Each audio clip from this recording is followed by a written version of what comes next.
इस बार राधा अष्टमी का पर्व 31 अगस्त 2025 को मनाया जाएगा। पंचांग के मुताबिक भाद्रपद मास के शुक्ल पक्ष की अष्टमी तिथि को राधा अष्टमी का पर्व मनाया जाता है। अक्सर हम सुनते हैं कि जब भी भगवान श्री कृष्ण का नाम लिया जाता है तो उससे पहले राधा रानी का नाम जरूर लिया जाता है। भक्त हमेशा राधा कृष्ण कहते हैं, लेकिन कभी भी कृष्ण राधा नहीं कहते हैं।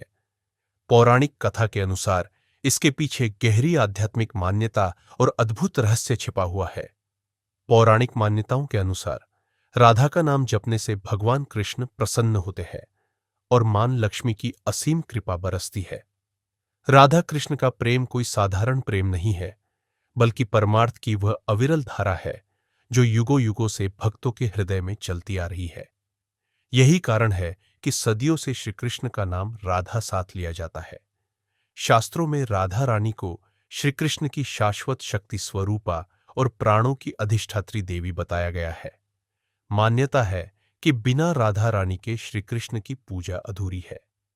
श्रीमद् देवी भागवत पुराण में उल्लेख मिलता है कि यदि कोई राधा की पूजा नहीं करता है तो वह कृष्ण भक्ति का अधिकारी नहीं होता है।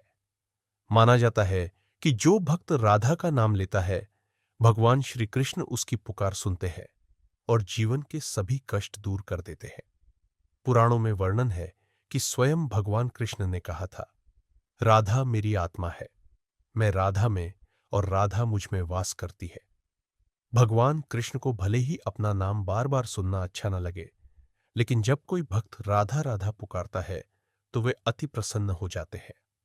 पौराणिक कथा के अनुसार व्यास मुनि के पुत्र शुकदेव जी ने तोते का रूप लेकर राधा के महल में निवास किया था और दिन रात राधा राधा जपते थे।